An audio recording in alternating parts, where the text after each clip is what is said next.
Hi, Kapil. Thank you for having me on stage. Just wanted to ask, how does one initiate like that journey from listening less to the mind and more to the soul? Thank you. Do you know what a soul is? I presume it's not my mind because my mind is very noisy. Okay, so you said that it's not your mind. Well, according to that, then what you're implying, if I'm not mistaken, I'm just basing it upon your answers, that there's only two things: there's the mind and the soul.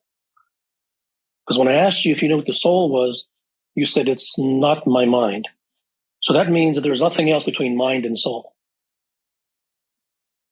Right, because when I'm listening to my mind, it's just very noisy. I'm assuming my soul would That's be not a what I more asked you. No, peaceful that's not what place. I asked you. I asked you, is there nothing else besides mind and soul? I'm Is that sure all there there's a is? lot. Okay, so if you're sure there's a lot, when I asked you, do you know what soul is? You said, it's not my mind. But I didn't ask you. The only way that response would be valid is if there were two things, mind and soul, period. Then, simply by virtue of you saying that soul is not mind, then you would know that, okay, only one thing is left, which is soul. But you've also admitted there's probably many other things besides mind and soul. So therefore, you don't know what soul is. Is that fair? Right.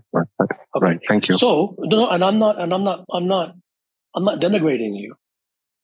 What I'm doing with you is I'm using you as a gentle example to show how everyone in the world has been completely and utterly conditioned by words and ideas and concepts and notions.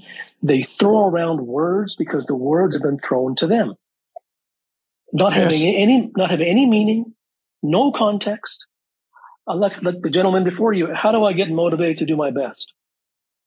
Well, I don't know, drink orange juice. And if motivation is going to get you, when you walk in the door, if you're motivated, the boss is going to give you a big hug and a kiss. And if you did your best, he's going to pat you on the back and give you $1 million raise. These things have no meaning.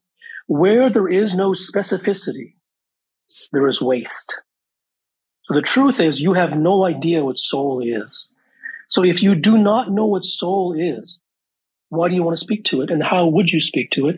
And how would you even know if you're speaking to it? Therefore, you have no idea what you're asking. I don't blame you for not having any idea, because that is the world that you live in.